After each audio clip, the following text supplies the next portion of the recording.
You can count when you're happy. 1, 2, 3, 4. You can count when you're sad. 1, 2, 3, 4, 5. Or count when you're frightened. 1, 2, 3, 4, 5, 6. Count when you're mad. 1, 2, 3, 4, 5, 6, 7, 8, 9. Counting is wonderful. Counting is marvelous. Counting's terrific. And how? It seems like a missed opportunity that the title Duplicity wasn't saved for a more Lex-centered episode, but oh well, this one's about Clark's necessary duplicity and not telling his friends that he's an alien from another planet and finally being put in a position to have to do just that. Pete, despite being in the opening credits since the pilot, finally shows evidence that actually maybe being a main character here, not only because the episode centers on him and he gets a real character arc, but also because of the almighty law of Smallville car wrecks that says that 1 out of every 3 crashes must either involve a main character or that a main character must at least happen upon it, and half of those must occur before the opening credits. So finally we see the return of Dr. Stephen Hamilton, who seems to be in the early stages of Earl Jenkins' jitter syndrome caused by overexposure to the media rocks. He's desperate to prove his worth as a scientist before his inevitable death, and he's in more trouble because Lex has cut off his funding after he got violent with his staff. He runs a guy off the road, Pete happens to be driving by, pulls the guy out of his truck, and then he finds Clark's spaceship, which we saw drop out into the cornfield at the end of Vortex. Wow, that's lucky. The guy managed to crash on just the right acre of this seemingly endless field of corn, and on the right side of the street, no less. Pete shows it to Clark, who, being a terrible liar, has a hard time coming up with excuses why they should take the ship back to his house. Pete claims finders keepers, hoping the ship will bring him fame and fortune, and takes it to his shed. Hamilton goes to the hospital and asks the man he ran off the road, Ray Wallace, what happened to the ship. He gets Wallace to mention Pete before he recognizes Hamilton and calls for help. Gee, I wonder what's going to happen. Hamilton steals the ship from Pete's shed, and Pete doesn't see that, but he does see Clark and Jonathan driving away from his house after they see that it's been stolen, so he goes to Clark, accusing him of stealing it. When Pete drives away, ready to end their friendship over it, Clark jumps in front of his car and shows him that he has superpowers. Pete is freaked out, but more than that, angry that Clark never told him he was an alien, and gets dangerously close to telling Chloe about it. By the end, though, he comes to understand why Clark kept his secret, because Hamilton kidnaps him and threatens to inject him with kryptonite if Pete doesn't tell him who the ship belongs to, because Pete was a moron and told him the ship belonged to someone a lot stronger than him. Being kidnapped 101. Never threaten the twitchy guy who's obviously thinking of torturing you for information. Also, change your last name if it happens to be Lang, Sullivan, or Bauer.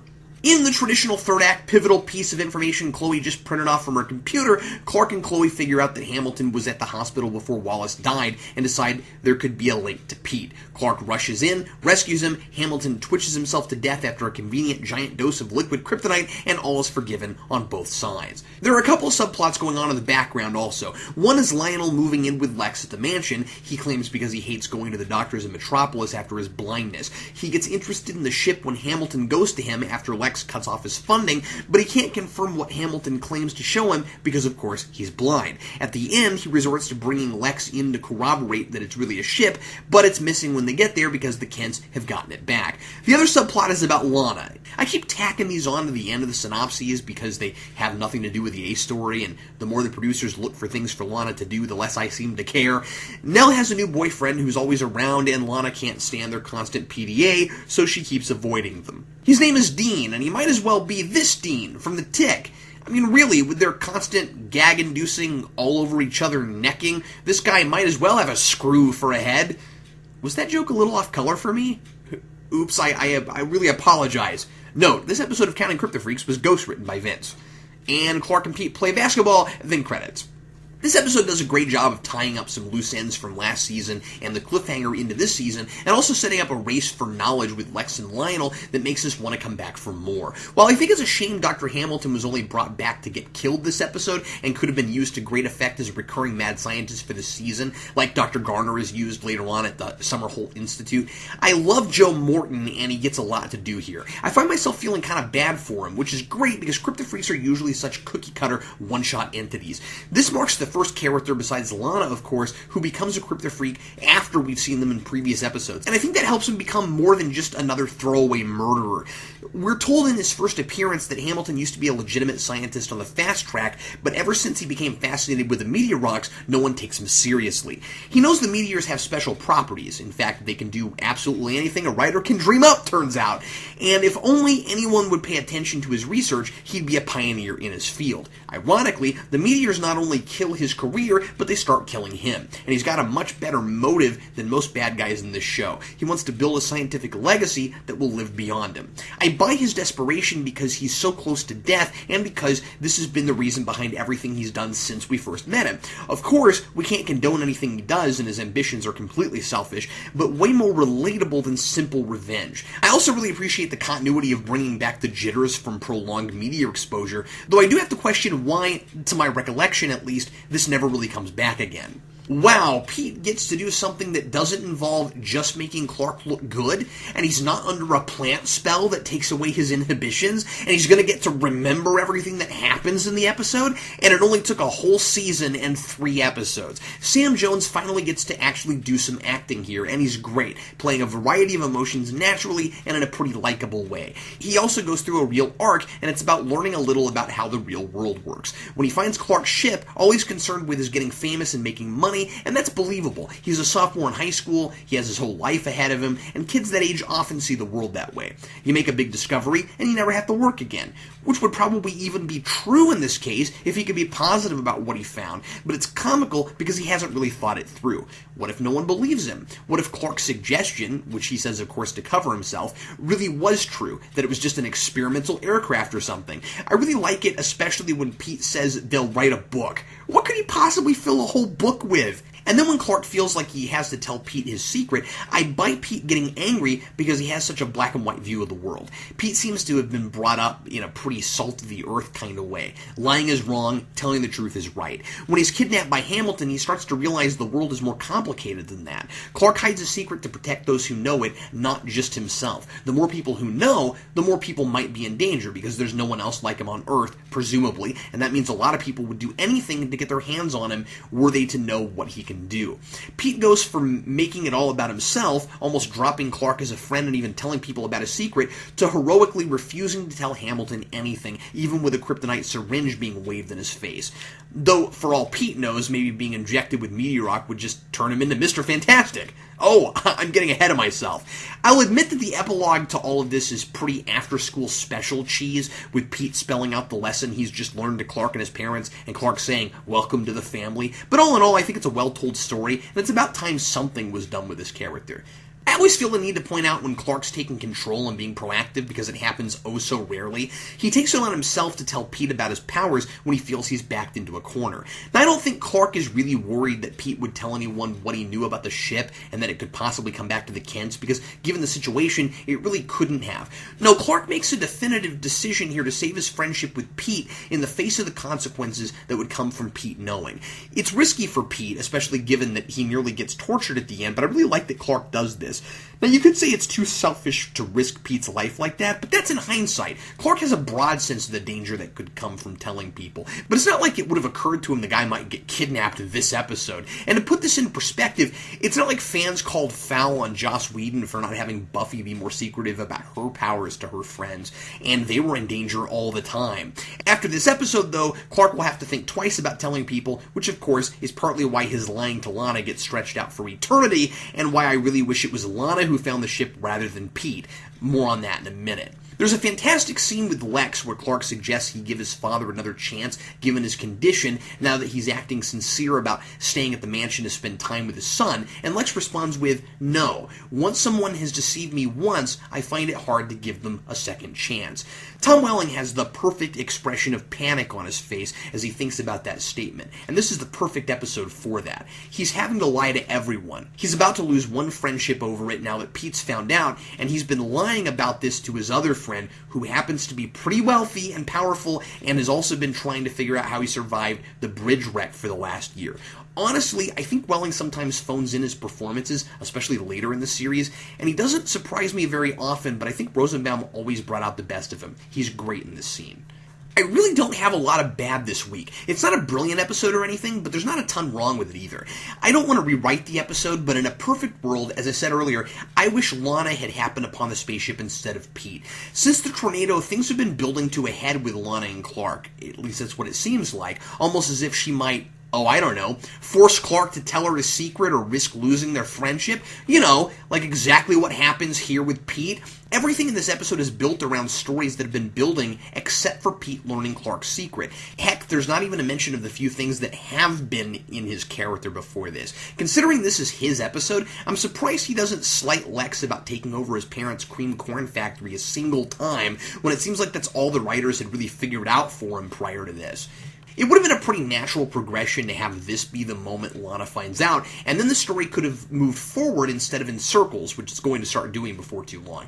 Now, perhaps I'm jaded after almost 5 full seasons of being force-fed this BS contrived drama about Lana not knowing Clark has powers while constantly getting knocked unconscious or looking in the wrong direction when Clark uses them. But if she had learned it this early, it would have done 2 big things. A, it would have given her something to do, date Clark, because she'd have no reason not to at that point, and be his confidant. And B, most importantly, it would have forced the writers to write outside the will they or won't they formula, and the stories would have unfolded much more organically. I probably wouldn't even be talking about all this so soon were it not for it being Pete who finds out the earliest, because as well as it's handled, I feel like it's a tactic to keep the viewers from getting impatient about Lana not finding out for a long time. Because looking back, it becomes clear pretty quickly that they have no intention of letting her in on it until really late in the series. They probably figured this way people would at least feel like the show was less predictable and tedious because, out of left field, they let Pete find out. Pete, currently, of the title characters, the most superfluous character on the show. Now, I already made fun of the thing with Nell and Dean. Nell's being completely insensitive and taking advantage of the fact that she's Lana's guardian with this attitude of, we really care about you, but we're going to do whatever we want even though you're uncomfortable, so be happy for us getting married so extremely fast because I'm your aunt and I deserve it.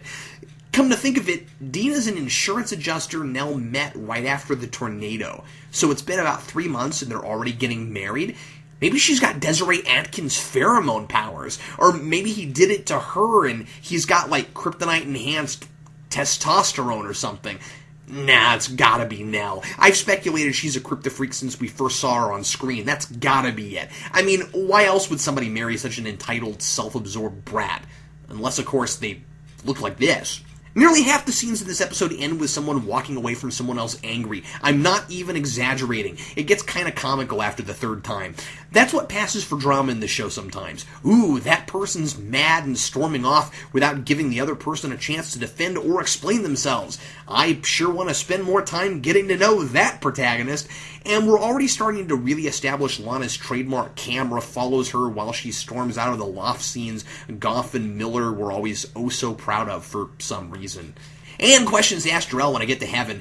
Do the media rocks have it out for African Americans? Again, to my knowledge, the only 2 people we ever see get the jitters from prolonged media rock exposure are black men, Earl Jenkins and Stephen Hamilton. Probably a coincidence, but I can't help but notice it. Stranger still is the fact that if you have a superpower, you seem to not end up with these insane convulsions. After all, how many Kryptofreaks have we seen with media rock embedded under their skin, or in their skulls, or swimming around in their bloodstream? How is that not prolonged exposure? So if it mixes with something and gives you supernatural abilities, that just trumps seizures and death?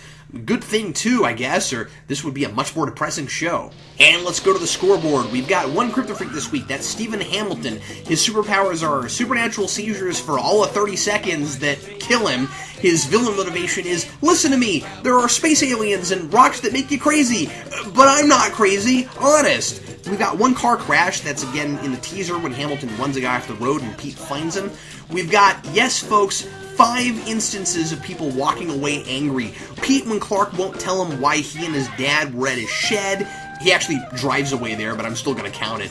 Then when Clark tries to explain why he never told Pete in his storm cellar, that's Pete again. Then Hamilton in Lex's office when Lex tells him he doesn't have the key to the spaceship. Then Pete again in the hall at school after he says he saw an alien that looks like Clark, and Clark brushes it off to Chloe as guy stuff. Finally, Lana in the loft when she says hiding the truth only keeps people apart. We've got one instance of Clark and Lana in the loft.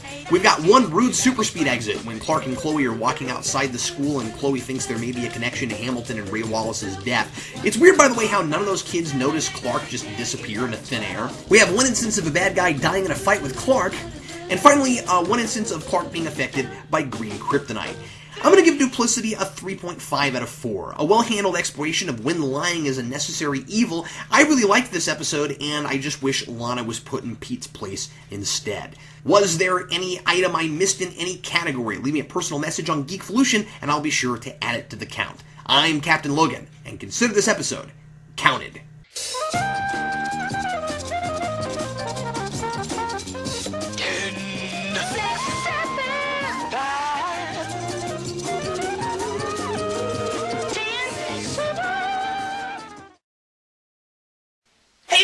I think? What? I think our subscribers should join the Geeks United Club. They should. You know why? Because they get lots of cool stuff when they join. Like my new book, The Girl with 7 First Names. It's a funny science fiction novel. I think you'll really like it. You get it signed and personalized by me. You also get something not by Captain Logan. A random selection from the comic vault. And a DVD with a custom Geeks Not Nerds just from us to you, and up to 2 hours of your favorite Geekvolution videos. You also get a letter from Doomsday proclaiming the doom of all of us. And you get this great membership card where you get to pick if you want to be a Logan tier or a Doomsayer. What else do they get, Vince? They get all of that in a handy manila envelope in which we ship all of your stuff. Well, that's true, but that's not what I was going to talk about. They also get to pick a movie for me to do in the Rewind style sometime in the next several months. Wow, that's a lot of great stuff. Isn't they it? get all of that for exactly $20. Exactly $20. That includes shipping. And they also get access to new video content just for people in the club. That sounds like a lot of cool stuff, and it's only $7 more than just buying his novel. That's absolutely true. And it's really great because